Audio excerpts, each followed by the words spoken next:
はい、皆さん、こんにちは。おはようございます。こんばんは。さて、今回なんですが、オーディオの回第3回を始めてまいります。第1回はロサンゼルスで、第2回はそのロサンゼルスに仕事で行った時の道中のフライトの機内食ということで、オーディオ、つまりは音声のみで配信をさせていただきました。さて今回なんですが、その第2回のフライトの時の機内食とちょっと似たりといったところではあるんですけれども、私が毎週日曜日または月曜日の早朝にかけまして、SNS の方で上げています晩酌、お酒とそして料理といったところで、この料理についてですね、ちょっと最近パソコンのデータ整理をしているといろいろ出てきたんですよね。その時の写真が。これについてちょこちょこっとお話できたらなと思ってマイクの前に今座っております。ではでは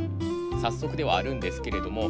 結構昔からこの日曜日晩酌写真、っていうのは投稿しているんですけれども、いつぐらいからやり始めたのかなっていうのは定かではないんですが、去年とか今年ですよねといったところで、ちょこちょこっと引っ張り出して、お話をさせていただこうかなと思います。まずはこちら、丼ですよね。ライスボールとあと味噌汁となんですけれども、今回は海鮮丼だったかな、多分マグロとあとタイだと思うんですけれども、それを、醤油とあとみりんと入れた、だし、だし醤油ですね。それに、しばらく漬け込んでご飯の上に乗っけたというものですね。大葉とあと大根のつまですね。刺身をスーパーで買うとつまってほぼほぼついてくるんですけれども、皆さんは食べる派ですか？それともそのまま残しておく派ですか？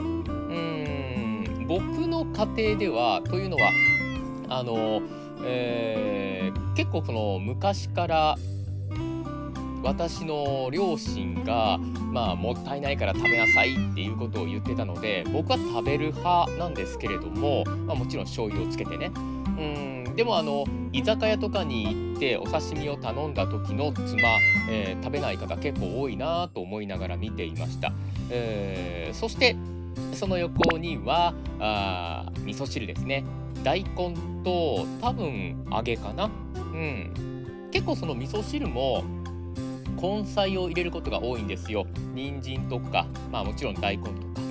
ごぼうとか入れると豚汁になっちゃうので入れませんけれども、根菜の味噌汁、揚げ、またはその状況によっては豆腐とかわかめとか結構具だくさんな味噌汁の方が僕は好きだったりするので、結構多めに具材を入れて味噌汁を作ります。今回のその海鮮丼っていうものもスーパーマーケットで、ちょっと安いお魚を買ってきて作ったものですね。時々ね、もちろんもちろんじゃないな、マグロが好きなんですけれども、そのまま食べるよりも丼でかっこみたいなっていう気分になる時があるんですよ。多分この時ってそうだったと思います。しかもその漬けつけることによってタレに漬け込むことによって味がキュッと締まるので、白飯が進みます。ご飯大好きなので魚またはお肉とかっこみたいという日曜日月曜日でしたね。さあそして続いてはどれかな。続いてはこちら、フライモンですよね。多分なんですけれども、いわゆるそのとんかつの小さいバージョンだったと思うんです。スーパーマーケットで、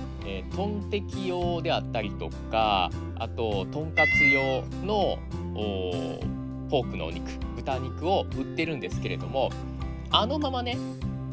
揚げるとフライにすると結構時間もかかるし油もたくさんいるよなっていうことで、そのとんかつ用のお肉を3等分ぐらいまたは4等分ぐらいに切って衣をつけて揚げたものになります。そうすることによって時間も短く済むかなと僕は思ってるんですけれども、専門家の方はどうなんでしょうね。それに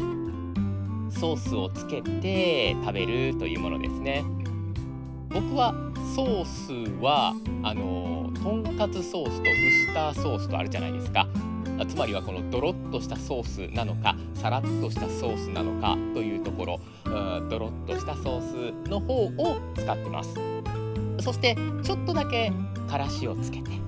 ちょっとだけマヨネーズをつけてという形でご飯と一緒にかっこみます。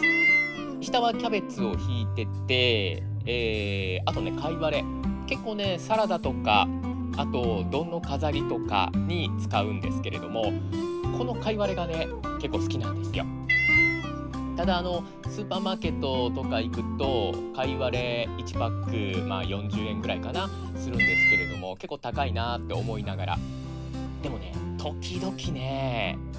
いわゆるその業務用のスーパーっていうところですかね、めちゃめちゃ安い時があるんですよ。ワンパック10何円っていうね、税込みで10何円っていう時があるので、その時にたくさん買い込みます。でもたくさん買い込むといっても結構傷みが早いので3パックぐらい買ってその日または次の日のうちに食べるかなっていう時が多いですね。火を通しても生のまま食べても美味しい貝割れ、ちょっと苦みがあるのでそこが苦手という方もいらっしゃるかもしれませんけれども美味しいです。そして続いてはこちらですね。これもスーパーマーケットで買ってきたもので、お皿をそのまま使っているんですが、サバフグのたたきですね。ポン酢でいただきます。半額品だったということですね。魚の中で一番好きなのはマグロ、そして焼いたりとかあとフライにしたりとかで好きなものサバ、特にそのサバっていうと結構バリエーション多いじゃないですか。料理のそのまま生のままでも食べられるし、押し寿司または焼きサバ、タッタ揚げ、そしてフライといろんな調理方法があるので、このサバっていうのはいろんな顔を持ってるなとは思うんですけれども、今回このサバフグのたたきっていうのは初めて。いやちょっと待って、サバフグですよね。フグじゃんこりゃ失礼いたしました。サバの話にしちゃったけれども、サバフグなんですよね。多分その名前だけを聞いて買ったと思うんですけれども、サバフグどんなフグなんでしょうね。ちょっと検索して、後でこの辺にね上げときます。この辺にフグっていうと高級料理なのであんまり食べることあんまりどころかね1年に1回食べるかなっていうところなんですけれども、サバフグということで半額品でかなり安かったんですよね。でしかもそのスーパーマーケットっていうのは確か買ったスーパーマーケット海鮮系、つまりお魚系ね、お魚系が結構豊富に揃ってるところだったんで生きも良さそうだったし、生きも良さそうって言ってもたたきなんですけれども、買いましてポン酢で美味しくいただきました。醤油よりもポン酢の方がさっぱりしてるかなという感じ。お鍋にしてもそうですし、あとさっきのとんかつにしてもそうなんですけれども、結構ポン酢で食べるっていう時も多いんですよ。何にでも合うじゃないですか、あの子って。なので結構頼りにしているんですが、このサバフグのたたきっていうのもポン酢で、美味しくいただかせていただきました。確かねちょっと思い出してきたんだけれども、なんだろうな、淡白だったなという感じの味だったんですよね。で意外とこのたたきすることによって、若干のこの香ばしさというかそれがプラスされて、ついついこうポコポコっといっちゃうような、食べちゃうような感じでございました。サバ風のたたき、ぜひ皆さんもお見かけしましたら、食べてみてください。さて、お次、これがラスト、今回のラストなんですけれども、これも確かね、スーパーマーケットで買ってきたもの、お弁当パックみたいな感じで買ってきたものを温めて、ちょっとキャベツを添えてというものだったと思います。これね、確かね、チキンライス、単純にチキンライスではなかったと思うんですよね。ガパオライスみたいなやつ。ガパオライスってどうなんだったっけ。いや違うな。トムヤンくんじゃなくて何だったっけな。確かでもアジアの方のそういう焼き飯チャーハン系だったと思うんですよね。すみません、ちょっと名前が出てこないけれども、チキンライスよりも若干スパイシーだったんですよ。チキンライスって、作り方にもよるんですけれども、ちょっと甘めなところも多かったりするんですが、これは結構スパイシーだったような気がする。ちょろちょろっと見えてるのが多分ピーマンの赤いやつ、パプリカかなと思います。そしてチキンですよね、多分ね。チキンが入ってて、玉ねぎが入っててっていうことで、一見チキンライスっぽいんだけれども、食べてみると違うよっていうものだったと思います。でもね、もちろん僕自身がご飯好きっていうのもありますし、チャーハンも結構好きなので、このお料理もガガガガガッとすぐかっこむような形でいただきました。こういうね、ちょっとスパイシーなやつはね、お酒に合うんですよね。そしてちょっと気持ちのね、キャベツというところで栄養面を測っております。本当に気持ちですね。さっきなんか言おうとしたんだけどな。そう、チャーハン。時々ね、チャーハンも作るんですけれども、よく売ってるじゃないですか。スーパーマーケットでチャーハンの元的なもの。あれを使うんです。焼き豚チャーハンとか五目チャーハンとかってね。で、そこにプラスアルファ、自分自身のオリジナルの味付けとして粉末のだし、あとみりん少々、お酒少々っていうところを放り込んで、ちょっとね、なんでしょう、さらに香ばしめというかだし効かせめのチャーハンを作ります。ただね、入れすぎると、その液体系のものをね入れすぎるとべちゃべちゃになってしまうので、あんま好きじゃないんです。チャーハンのパラパラとしたところが好きなので、でもね、それぞれのご家庭の、チャーハンというか焼き飯ってあると思うんですけれども、僕がその母親に作ってもらってたチャーハンっていうのはもう完全に焼き飯バージョンだったんですよ。焼き飯がべちゃべちゃっていうわけじゃないんですけれども、そのチャーハンっていう感じの雰囲気ではない、オーラではないものを焼き飯をね、作ってもらってたんで、どうもね、その焼き飯っていうところに抵抗じゃないんですけれども、なんかねちょっと壁があるんですよ。チャーハンを食べたい、でもうちは焼き飯なんだみたいなのが。で、ある程度の年齢になって中華料理屋さんであったりとかレストランでチャーハンを食べた時、パラパラのねチャーハンを食べた時に、なんてうまいんやと思ったんですよ。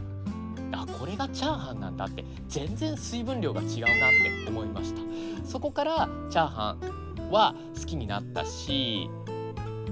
いろんなそのレストラン、特にそのラーメン屋さんですよね、行った時っていうのはチャーハンを食べて、この店のチャーハンはこんな感じなんだっていうのを自分なりにレビューするようになりました。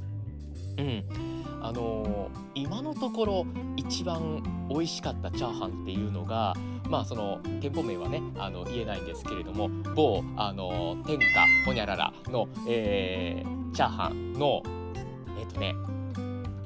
なんだろう、名前が忘れたんですけれども、なんかこうギガ盛りチックなやつがあるんですよ。多